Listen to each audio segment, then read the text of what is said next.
Eletromagnetismo. A vida no campo.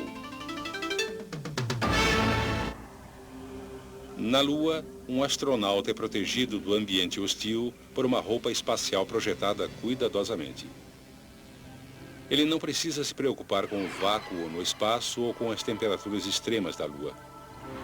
Mas existe outra ameaça invisível que poderia lhe causar danos: a exposição à radiação de partículas carregadas que fluem para o espaço partindo do Sol. Chamamos esse fluxo de matéria contínuo de vento solar. E uma roupa espacial não protege adequadamente de surtos extraordinários no número de partículas.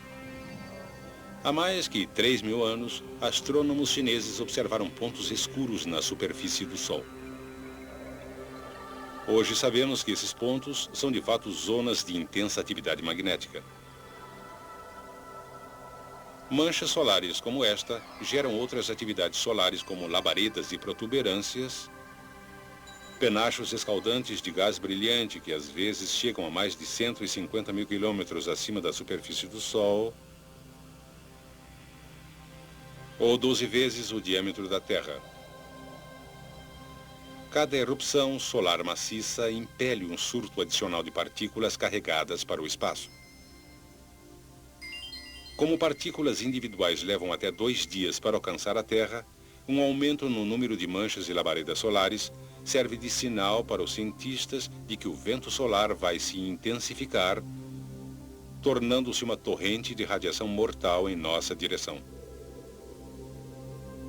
Felizmente para toda a vida na Terra, o campo magnético que envolve nosso planeta nos protege desse perigo. Como? Lembre-se que um condutor levando cargas em movimento dentro de um campo magnético experimenta uma força que é perpendicular tanto ao campo quanto ao movimento das cargas. Essa força também estará presente esteja a carga se movimentando através de um condutor metálico ou livremente no espaço. Cada partícula carregada em movimento tem seu próprio campo magnético. O campo circular de uma partícula negativa é nesse sentido, fazendo com que os dois campos se reforcem aqui. O princípio do motor diz que essa repulsão empurra a partícula negativa para a esquerda. Entretanto, o vento solar consiste de partículas carregadas, tanto negativamente como positivamente, e seus campos magnéticos têm sentidos opostos. As partículas positivas defletem para o outro lado.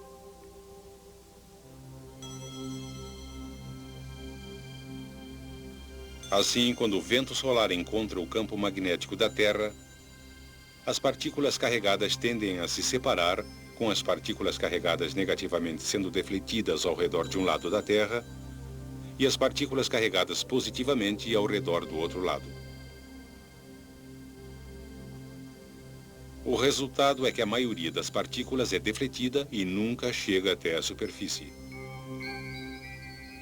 Mas nem todas as partículas escapam com tanta facilidade. Algumas ficam retidas durante um tempo em 2 grandes áreas em forma de rosca, denominadas cinturão de Van Allen, centralizadas acima do Equador. O cinturão interno se estende de 1.000 a 5.000 quilômetros acima da superfície, enquanto o cinturão externo se estende de 15 a 25.000 quilômetros. Ocasionalmente, partículas desses cinturões conseguem infiltrar-se na atmosfera e são dirigidas para os polos norte e sul pelo campo magnético da Terra. Perto dos polos, elas colidem com átomos e moléculas na atmosfera e os excitam, liberando excesso de energia na forma de luz.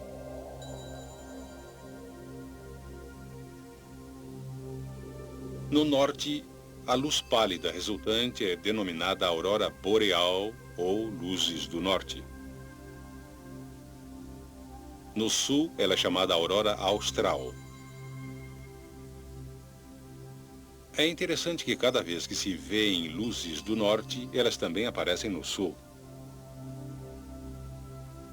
Às vezes, essas aparições são bastante espetaculares, uma prova visual de que ocorreu uma rajada de vento solar. Essas rajadas, que são consequência de manchas solares e outras atividades do Sol, ocorrem em ciclos. Diz uma teoria que, durante períodos de atividade solar muito pequena, as geleiras avançam e a sobrevivência de plantas e animais fica ameaçada. Mas, em seguida, com o retorno de grande atividade solar, as geleiras regridem e a vida floresce em clima mais favorável. Até agora discutimos os resultados das flutuações magnéticas solares. Em toda a sua história, a Terra passou por flutuações periódicas em seu próprio campo magnético. Os geofísicos acreditam que o campo magnético da Terra é realmente produzido por movimentos complexos de cargas no interior do núcleo fundido do planeta. Parece que esse movimento de cargas se inverte, em média, a cada cerca de 200 mil anos, resultando em uma inversão dos polos norte e sul. O movimento de cargas no interior do núcleo é misteriosamente desacelerado, reduzindo o campo magnético a cerca de 10% de sua força normal.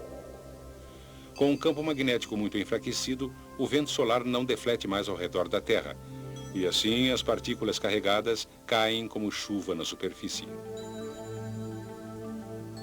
Isto pode romper o material genético no interior de células vivas. O efeito mutante subsequente pode ser o responsável pela extinção repentina de muitas plantas e animais e a aparição de espécies completamente novas.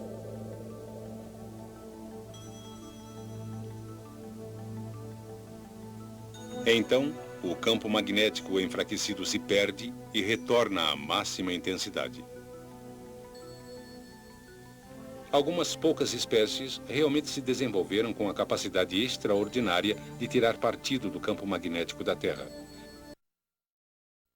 Por exemplo, usam o Sol para a navegação. A facilidade com que elas viajam em dias em que o Sol não aparece é menos conhecida.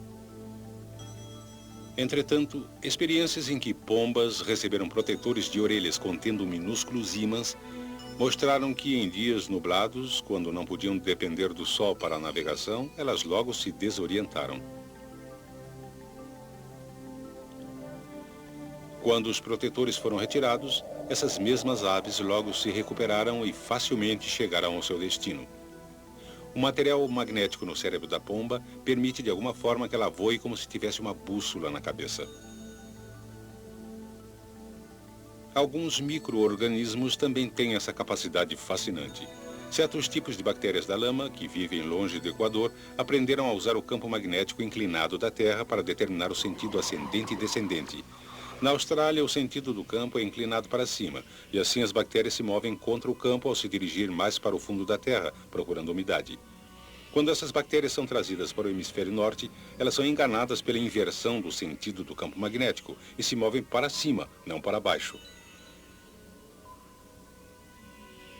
E isso as traz para a superfície, onde secam e morrem.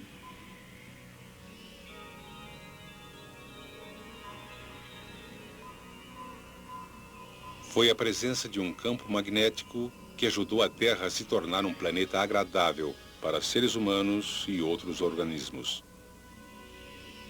E foi a compreensão do magnetismo que permitiu a uns poucos corajosos se aventurar a explorar a face desconhecida da Terra.